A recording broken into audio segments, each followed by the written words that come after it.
Bismillahirrahmanirrahim. Kita lanjutkan surat Al-Fatihah ayat yang kedua menurut versi Syafi'iyah. Dan ini adalah ayat yang pertama menurut versi Malikiyah. Yaitu kita mulai dengan Bismillahirrahmanirrahim sebagai tabarrukan. Kemudian ayat yang pertama adalah Alhamdu segala puji lillahi hanya milik Allah Rabbil Alamin pemelihara seluruh alam. Kata-kata Alhamdulillah itu adalah jumlatun satu kalimat khabariyatun yang sifatnya memberikan kabar.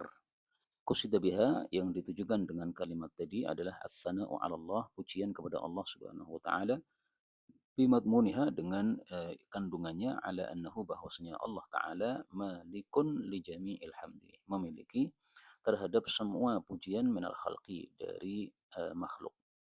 Jadi semua makhluk itu pantasnya memuji Allah Subhanahu wa taala.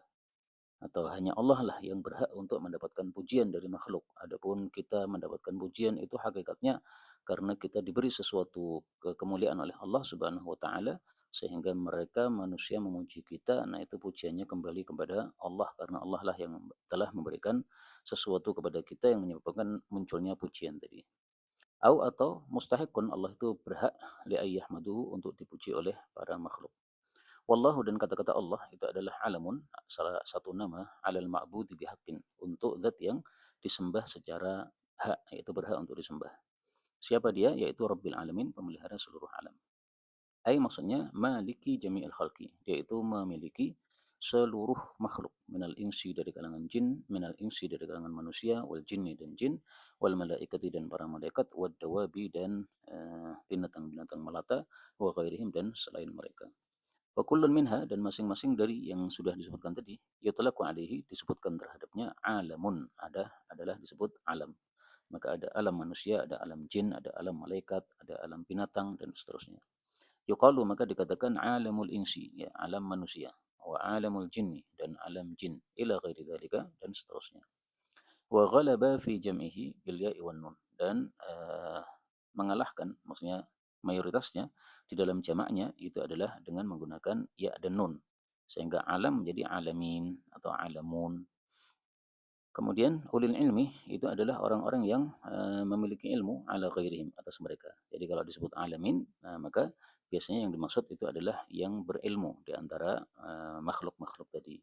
Sehingga kalau disebut alamin, maka biasanya itu adalah yang dimaksud adalah yang berilmu seperti manusia, malaikat dan sejenisnya. Wa huwa minal alamah dan kata-kata alamin itu dari kata-kata alamah. Li'annahu alamatun karena alam itu merupakan satu tanda ala mujidihi terhadap zat yang mengadakannya. Nah, maka alam disebut alam itu karena dia tanda bahwasanya ada zat yang mengadakannya yaitu Allah Subhanahu wa taala. Kemudian Ar-Rahmanir Rahim itu tafsirannya adalah maksudnya dzir rahmati yang memiliki rahmat. Nah, rahmat itu apa? Rahmat adalah wahya iradatul khairi menghendaki kebaikan li ahlihi kepada orang yang berhak mendapatkan kebaikan. Nah, jadi Allah memberikan rahmat. Terus bedanya apa? Nah, di sini sayangnya tafsir Jalalain tidak membedakan antara Ar-Rahman dan Ar-Rahim. Ya, pantas saja karena memang ini tafsirannya tafsiran ringkas ya. Tapi sebenarnya meskipun tafsiran ringkas, ini bisa kita jelaskan secara ringkas pula perbedaan antara Ar-Rahman dan Ar-Rahim. Maka ringkasnya kalau Ar-Rahman itu adalah menunjukkan makna penuh ya, seperti mal'an itu sangat penuh. Demikian juga khutban penuh dengan kemarahan, Ar-Rahman penuh dengan rahmat. Maka Rahman ini rahmatnya mencakup seluruh makhluk, baik yang kafir maupun yang muslim, semuanya dikasih rezeki oleh Allah Subhanahu wa taala. Tapi kalau Ar-Rahim maka ini hanya khusus untuk makhluk yang beriman kepada Allah Subhanahu wa taala sehingga ini khusus untuk orang-orang yang dekat dengan Allah atau orang-orang yang menyembah kepada Allah Subhanahu wa taala, khusus untuk orang-orang beriman. Sehingga di akhirat tidak ada rahmat Allah untuk orang-orang kafir karena rahmat Allah untuk orang-orang kafir sudah tidak ada lagi di akhirat. Ini hanya untuk orang-orang yang beriman saja. Makanya kemudian Allah menyambungnya dengan Maliki Yaumiddin.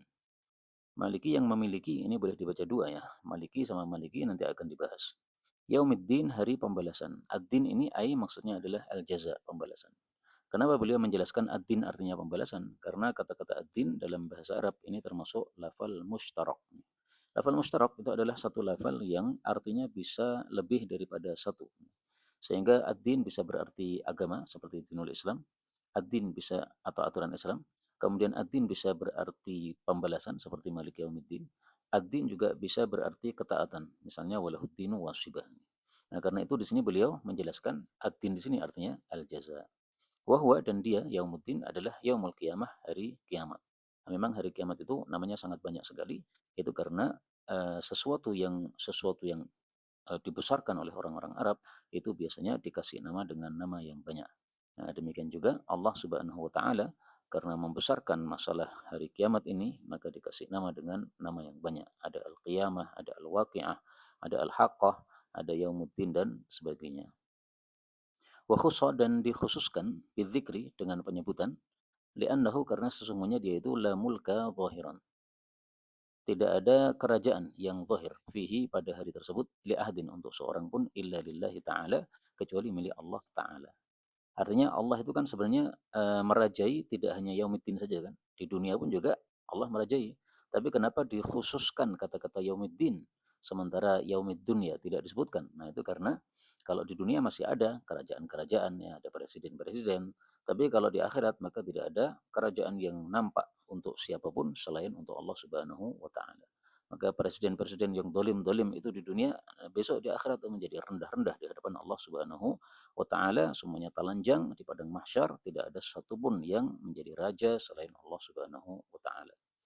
Dalilnya apa? Bidalili dengan dalil kalam Allah Ta'ala, limanil mulkul yawm lillahil wahidil qahhar. Milik siapa kerajaan pada hari itu, yaitu di hari akhirat. Nah, maka dijawab lillah, hanya milik Allah Subhanahu wa ta'ala. Itu kalau dibaca maliki dengan bacaan pendek ya, maka artinya adalah al-mulku, kerajaan. Wa man qara'a adapun yang membaca ayat ini maliki dengan bacaan panjang, fama'nahu maka maksud ayat itu adalah maliki al-amri, yang memiliki urusan kullihi semuanya fi yaumil qiyamah pada hari kiamat. Nah, jadi tidak ada yang memiliki urusan pada saat itu selain Allah. Yang menyuruh, yang melarang dan segala sesuatu hanya Allah Subhanahu wa taala. Kalau di dunia masih ada selain Allah yang menyuruh, melarang dan sebagainya. Dan di sini sayangnya tafsir Jalalain tidak menyebutkan dalilnya ya. Sebagusnya kalau yang tadi disebutkan dalilnya, maka di sini pun juga disebutkan dalilnya, yaitu dalilnya adalah eh, Allah Subhanahu wa taala mengatakan di dalam surat apa ya? Surat Al-Infitar ayat 19. Wal amru yauma idzil lillah. Dan urusan itu semuanya adalah milik Allah Subhanahu wa taala pada hari itu, yaitu di akhirat. Atau huwa mausufun bidzalika. Dia Allah itu disifati dengan hal itu daiman, selalu. Ka ghafiridz dzambi, seperti kata-kata ghafiridz dzambi, selalu mengampuni dosa. Nah, demikian juga Malik Yaumiddin, selalu memiliki.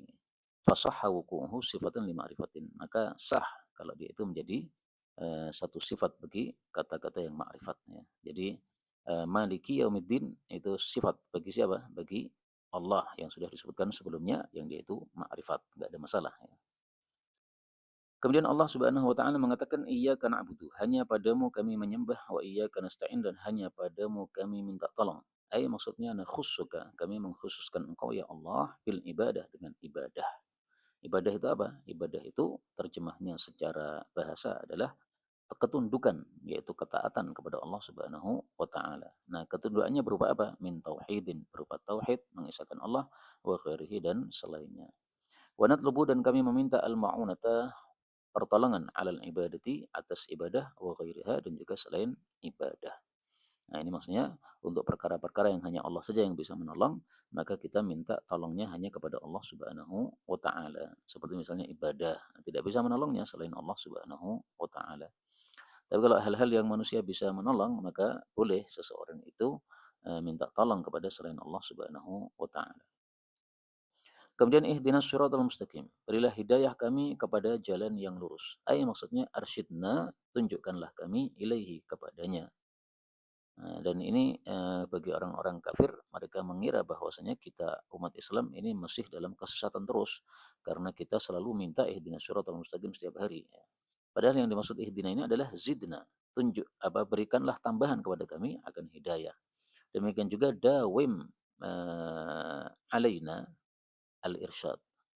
Selalukanlah dalam engkau itu memberikan hidayah kepada kami. Dawim alaina al-hidayah. Nah, jadi kita minta dua hal di sini, minta tambahan hidayah, karena setiap hari pasti ada perkara yang baru, kita perlu tambahan hidayah dari Allah Subhanahu wa taala.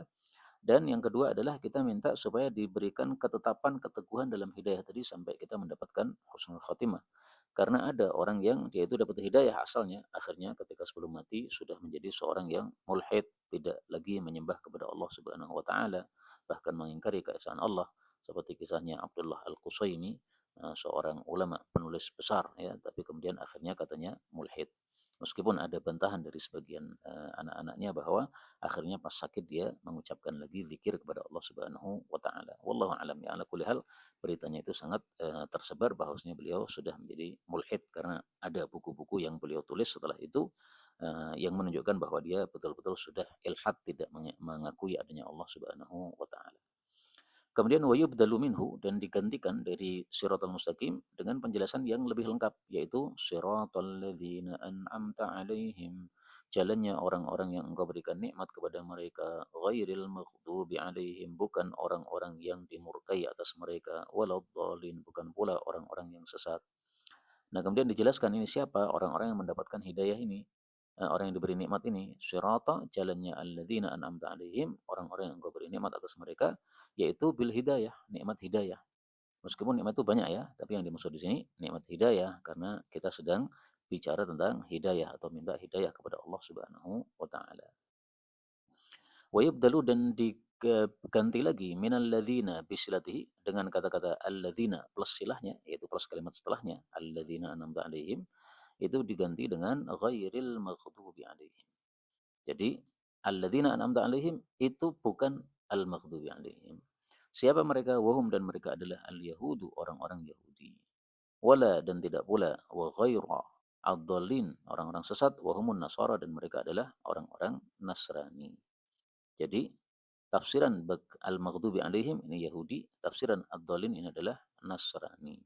Dan ini tafsiran seperti ini kita temukan dalam hadis Nabi sallallahu alaihi wa alihi wasallam. Kita tulis misalnya dalam kitab Jami'us Shaghir, kata kunci maghdubun, akan muncul hadisnya. Rasul bersabda, al-yahudu, orang-orang Yahudi itu maghdubun alaihim, dimurkai terhadap mereka. Wan nasara, sementara orang-orang Nasrani, dullalun, orang-orang yang sesat. Ini hadis riwayat Tirmidzi, derajatnya sahih. Nah, kenapa mereka itu kok dimurkai oleh Allah dan kenapa mereka itu kok sesat? Nah, maka di sini dijelaskan ya. Wa nuqtatul badal, dan inti dari penggantian tadi adalah ifadatu, untuk memberikan faedah, memberikan pengertian, annal muhtadin, bahwasanya orang-orang yang mendapatkan hidayah laisu yahudan, mereka bukanlah orang-orang Yahudi, wala nasara, juga bukan pula orang-orang Nasrani. Karena orang-orang Yahudi mengaku kami dapat hidayah, orang-orang Nasrani juga mengaku kami yang dapat hidayah karena kami punya kitab suci ya. Ya memang mereka punya kitab suci tapi sudah diubah-ubah oleh mereka sendiri. Nah, ringkasnya di sini tidak dijelaskan oleh beliau kenapa orang Yahudi itu dimurkai oleh Allah dan kenapa orang Nasrani itu sesat. Nah, maka dijelaskan oleh para ulama bahwasanya Yahudi dimurkai oleh Allah karena mereka itu punya ilmu tapi tidak mengikuti ilmu mereka. Jadi mereka sudah tahu bahwasanya Nabi Isa itu adalah nabi betul-betul, tapi mereka malah mengatakan itu adalah anak apa namanya? Anak zina. Nauzubillahi min syarri dzalik. Jadi ilmunya enggak mereka pakai. Nah, kalau orang-orang Nasrani mereka disebut sesat karena mereka itu ibadahnya tanpa ilmu, sehingga disebut sesat. Sehingga para ulama mengatakan bahwasanya ilmu harus diamalkan dan amal itu harus berdasarkan ilmu. Maka kata Imam Zuhri, la yardun nasu amala amilin la ya'lam. Orang atau manusia tidak akan ridho amalnya orang yang beramal tapi dia tidak punya ilmu. Jadi tanpa dasar ilmu. Wala yardun nasu ilma alimin la ya'mal. Tapi para manusia pun juga tidak rela dengan amal ilmunya seorang yang berilmu tapi dia tidak mau mengamalkan ilmunya. Wallahu alam, Allah lebih mengetahui bisawab, dengan yang benar, wa ilaihil marji'u wal ma'ab, dan hanya kepada Allah lah kembali dan tempat kembali, sama ya, ini untuk pengulangan, untuk penguatan. Wa sallallahu ala sayyidina Muhammadin wa ala alihi wa sahbihi wa sallam tasliman katsiran daiman abadan. Wa hasbuna, dan cukup bagi kami Allahu Allah, wa ni'mal wakil, dan sebaik-baik pengurus. Wala haula wala quwata illa billahil aliyyil azim, dan tidak ada daya, tidak ada kekuatan kecuali dengan pertolongan Allah yang Maha Tinggi, yang Maha Agung. Apa sih tafsirannya la haula wala quwata illa billah? La haula itu tafsirannya adalah tidak ada daya untuk kita meninggalkan kemaksiatan. Adapun wala quwwata, tidak ada kekuatan, yaitu kita tidak memiliki kekuatan untuk melakukan ketaatan. Jadi meninggalkan kemaksiatan dan melakukan ketaatan itu semuanya billah, dengan pertolongan Allah Subhanahu wa taala. Sebagaimana Allah mengatakan wasbir wa ma sabruka illa billah. Sabarlah, kamu tidak bisa sabar kecuali dengan pertolongan Allah Subhanahu wa taala. Inilah kaum muslimin rahimani wa rahimakumullah, ringkasan untuk tafsir surat Al-Fatihah dari tafsir Jalalain. Benarnya dari Allah Ta'ala. Kalaupun ada salahnya, fa astaghfirullahaladzim li walakum. Walhamdulillahi rabbil alamin. InsyaAllah setiap halamannya sekitar kita baca selama 30 menit sampai 45 menit insyaallah Ta'ala. Wallahu a'lam wa ilmuhu atam walhamdulillahi ala tamam.